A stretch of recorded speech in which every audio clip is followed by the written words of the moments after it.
Irmãos, antes de meditar na palavra, eu quero expressar aqui a minha alegria pelo que está acontecendo aqui essa semana. Esse ano nós estamos tendo o maior juntamento de irmãos nos cultos de oração. Eu estou muito feliz porque o que se sente é que existe uma atmosfera especial nos cultos pela manhã. Eu posso testemunhar que o meu dia tem sido muito diferente. Assim, de maneira extraordinária, a gente tem visto Deus atuar aqui.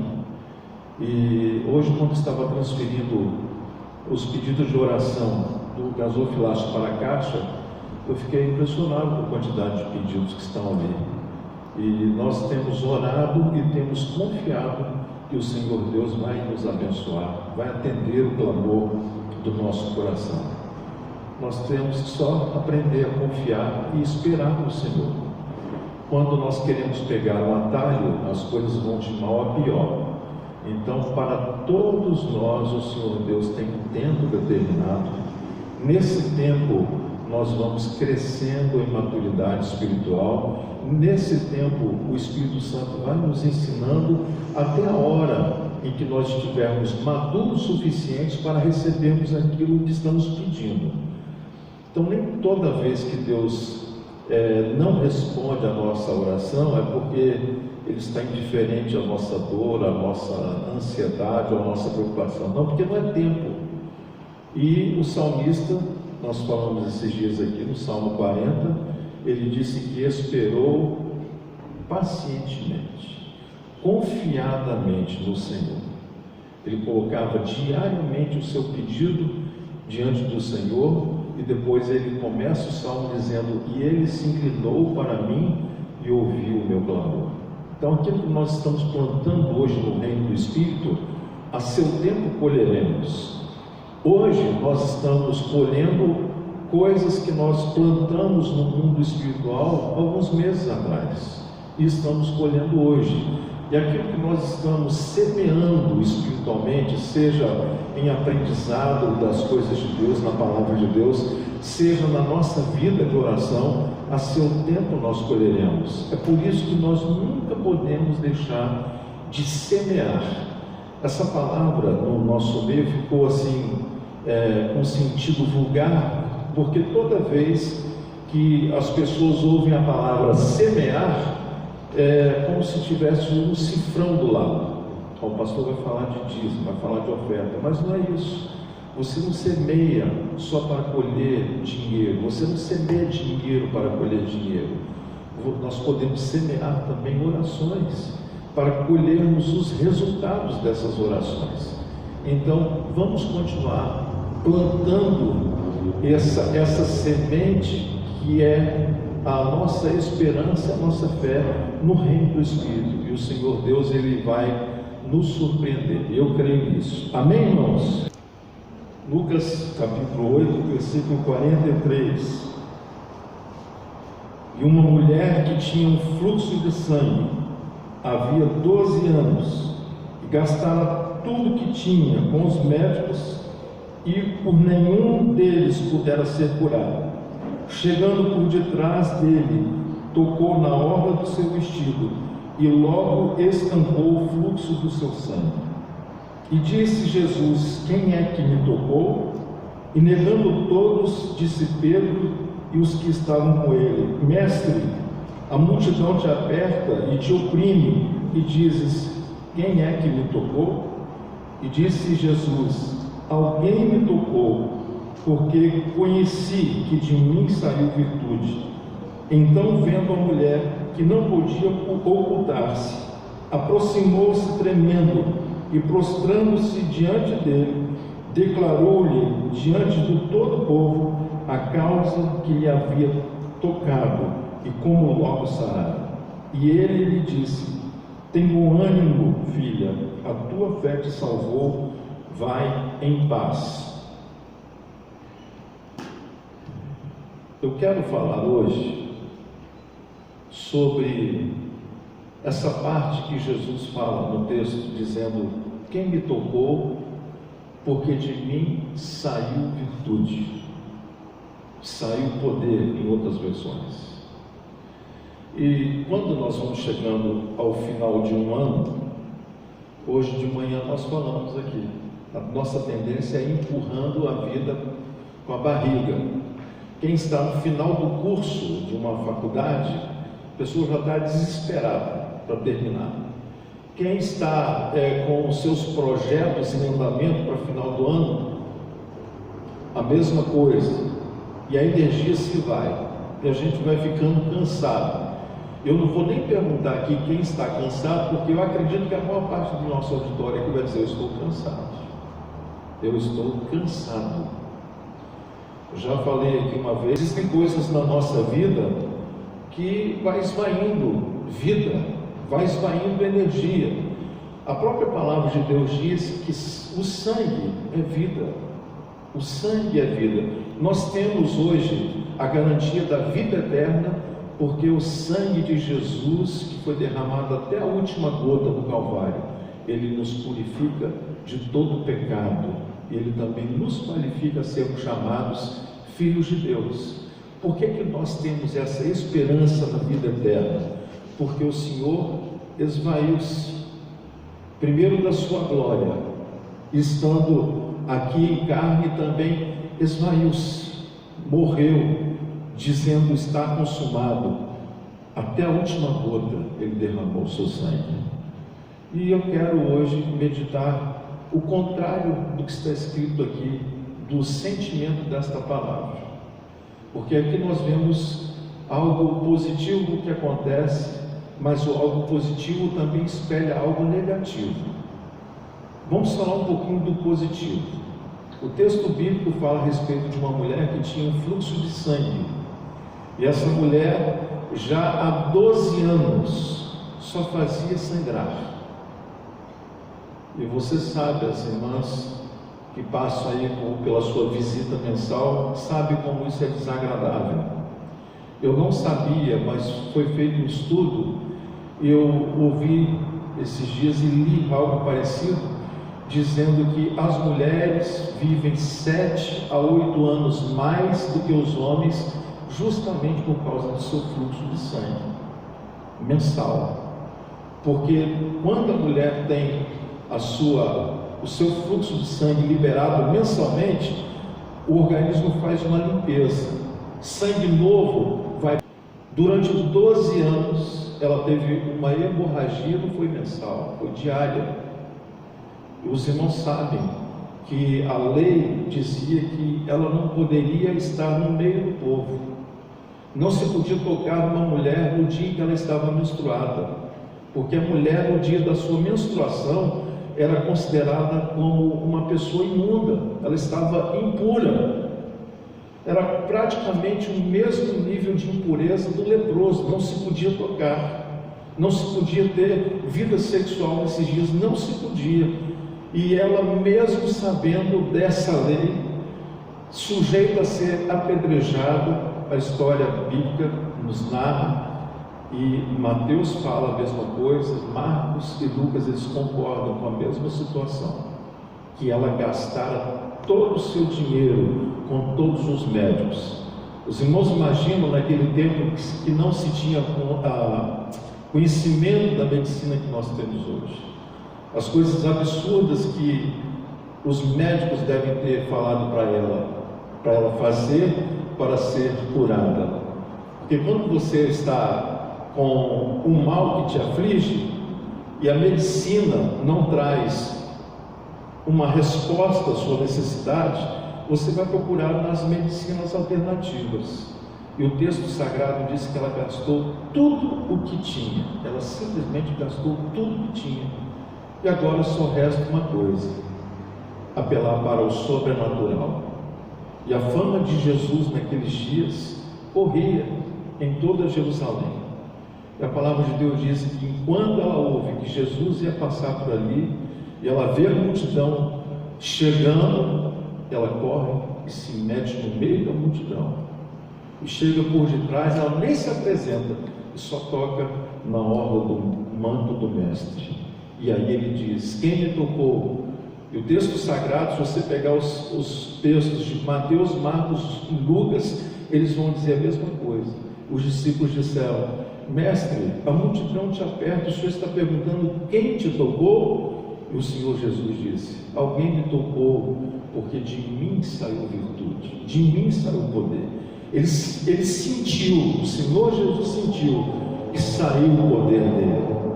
Pastor, e o que isso tem hoje a ver conosco? Hoje, pela manhã, quando nós terminamos o culto, eu fui lavar as minhas mãos. Você usa o óleo, aí a mão fica cheia de óleo da unção, e você vai lavar para não ficar aquele negócio grudando na sua mão. Quando eu cheguei na torneira, a torneira estava com um pequeno filete de água, alguém usou e não apertou o suficiente. Eu fiquei pensando, quantos litros de água a gente perde diariamente se você não ter esse cuidado de manter uma torneira fechada? Vai muita água embora. É por isso que a CESAM vive socorrendo aí quem está com uma suspeita de vazamento de água em casa.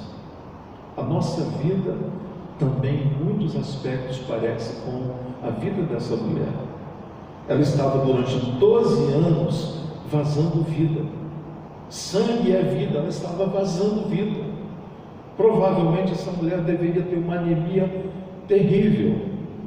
O que ela deve ter tomado de remédio para combater a anemia, a fraqueza que ela deveria sentir, deve ter sido uma coisa absurda. Então, como última esperança, ela diz: não quero saber, não quero saber. Ela foi e tocou no mestre, e o mestre disse: quem me tocou? Eu quero dizer uma coisa para os irmãos.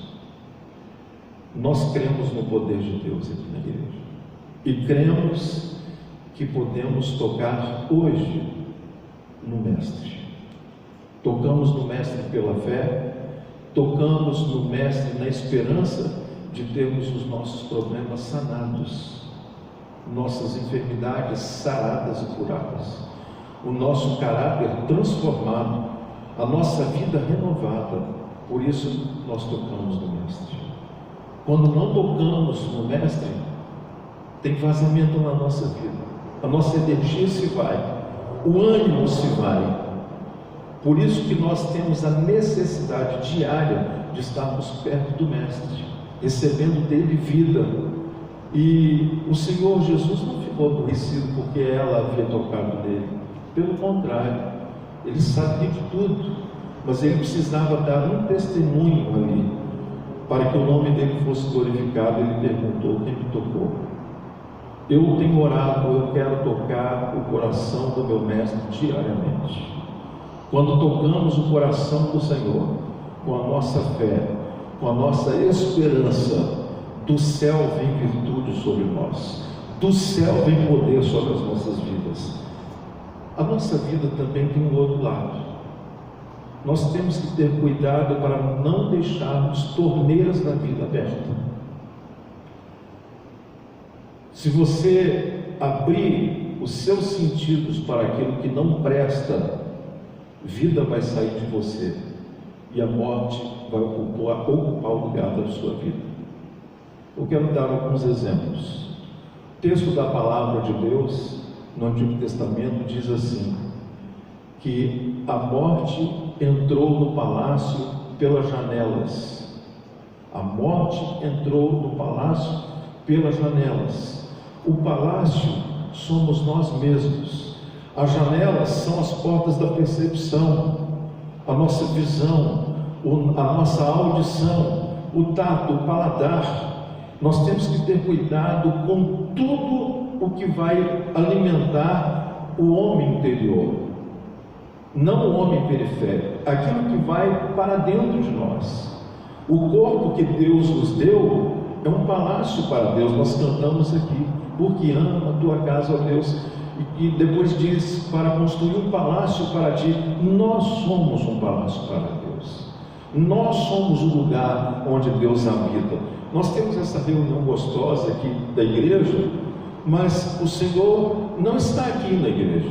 Eu fico olhando, às vezes, algumas pessoas não param, não refletem naquilo em que falam, oram, mas muitas reuniões começam as pessoas dizendo assim: Senhor, seja bem-vindo o Espírito Santo, como se o Espírito Santo estivesse lá fora. Não, o Espírito Santo está dentro de mim, o Espírito Santo está dentro de você. Então dizer seja bem-vindo Espírito Santo é uma coisa errada, biblicamente falando, porque o Espírito ele não sai de mim. Pelo contrário, quando eu peco, ele não me abandona. A Bíblia diz que é Ele quem me convence do pecado, da justiça e do juízo. Uma vez, o salmista disse: para onde fugirei do teu Espírito? Para onde esconderei da tua face? Se subo aos céus, lá estás. Se faço no abismo, no mais profundo abismo, a minha cama, lá também estarás. Nós não podemos esconder a nossa vida do Senhor, porque Ele está em todo lugar, Ele está em nós. E quando pecamos, Ele geme em ciúmes, é o que nos diz a palavra. Mas quando abrimos a porta da percepção, a nossa visão, e vamos nos enchendo daquilo que não presta, a nossa vida começa a esvair-se. Quando nós damos ouvido aquilo que vai gerar morte em nós, a nossa vida começa a ser como uma torneira aberta. A vida vai e a morte chega. Não é sem propósito que eu tenho falado com os irmãos aqui. Feche algumas janelas da sua percepção, principalmente do que está acontecendo no mundo hoje. Não se trata de você se tornar alguém alienado, mas encha-se de esperança, encha-se das boas novas do Evangelho.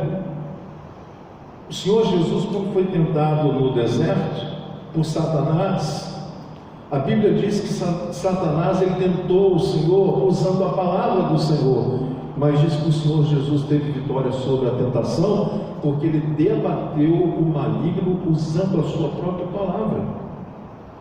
Crente vazio da palavra do Senhor, ele não vai saber manusear a espada de maneira adequada. Por isso, nós temos tido reuniões e mais reuniões falando do segredo do nosso poder: a oração, o jejum e a palavra de Deus.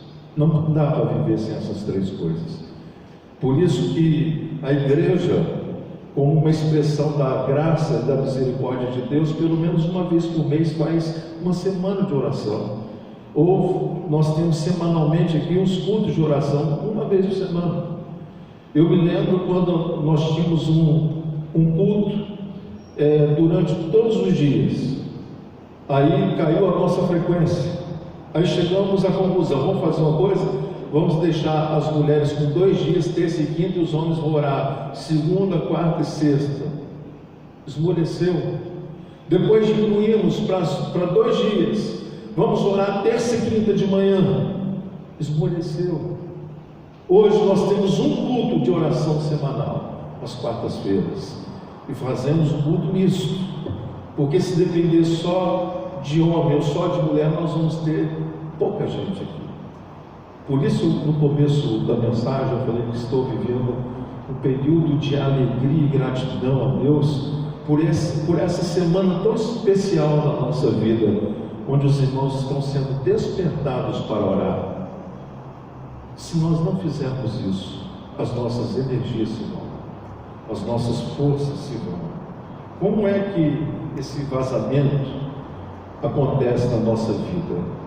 Quando nós deixamos de encher a nossa vida com as coisas de Deus e passamos a encher a nossa vida com as coisas desse mundo. Tudo que é desse mundo é do diabo? Nem tudo. Mas a Bíblia diz que o mundo jaz no maligno. Ou seja, ele tem a procuração para controlar esse mundo. Ele tem limites? Tem. É o limite que o Espírito Santo o impõe. E quando o Senhor arrebatar a igreja, o Espírito Santo tirar a igreja sobre a face da terra, então ele vai agir sem limites. E para isso nós vamos estar longe daqui, se Deus quiser, porque o diabo ele não brinca na sua obra. Terminando essa breve meditação, eu quero dizer uma coisa para os irmãos. Aquela mulher, durante 12 anos, ela experimentou o morrer quase todo dia. Fraqueza, fraqueza, fraqueza. Você está sentindo-se fraco? Então você precisa se encher mais do Senhor. Como é que nós nos enchemos mais do Senhor? Dedicando mais tempo ao Senhor, em oração, em devoção e em busca com todo o coração, porque o Senhor diz que nós devemos amar o Senhor acima de todas as coisas. E eu quero, nessa conclusão, chamar a sua atenção para que você faça um exame em cima do que eu vou dizer agora. Você tem dedicado a esse livro sagrado o mesmo tempo que você dedica ao seu celular?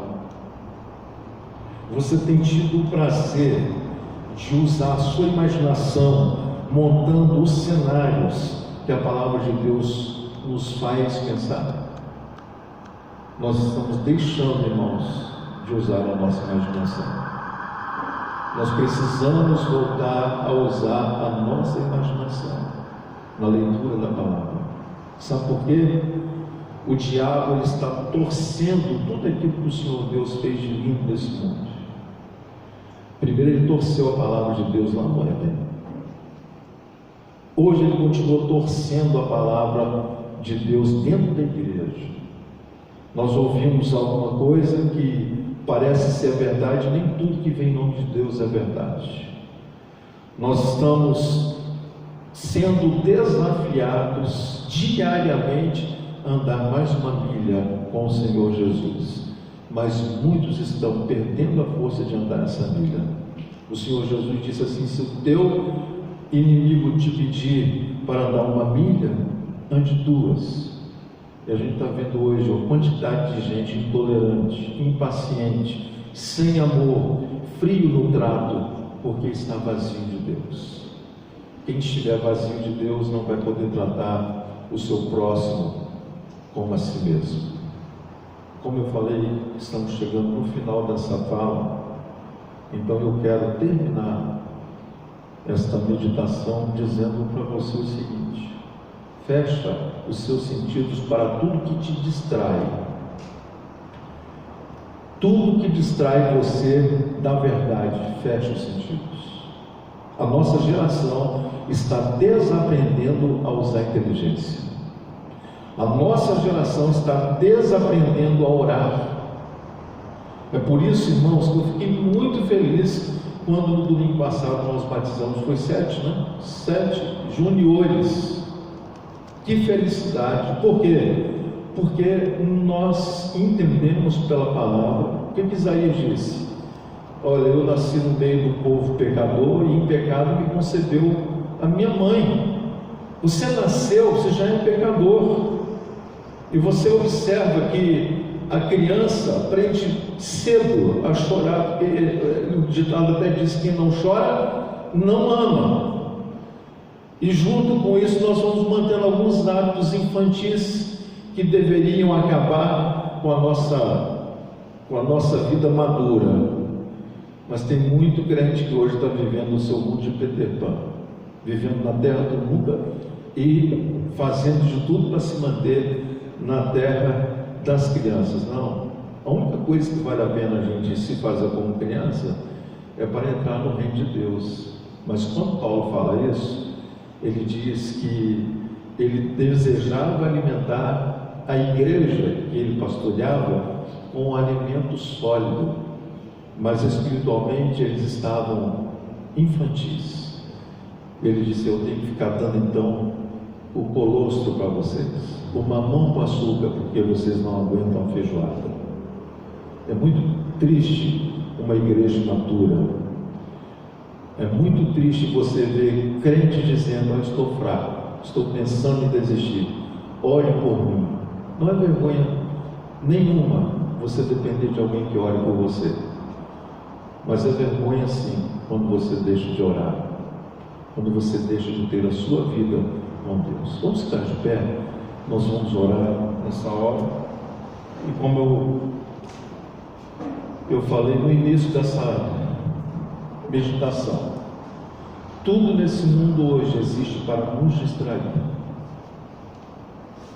Se você fica impressionado com o que a Bíblia está dizendo sobre o vírus, sobre o Covid, então desliga mais a sua TV. Desliga a TV, que o medo vai embora. O Senhor não nos chamou para termos medo. Eu estou assim impressionado. Eu tenho contato com pessoas da nossa fé e tenho contato com pessoas que não são da nossa fé. Eu fico impressionado com pessoas que dizem que creem em Deus, mas estão cativas do medo de sair, do medo do existir. Por quê? Porque sua energia se foi. O medo abafou a energia e o medo paralisa você. Então tenha cuidado como você está enchendo a sua alma, com o que é com vida ou com morte. Quero orar nessa hora. Feche seus olhos. Senhor Deus,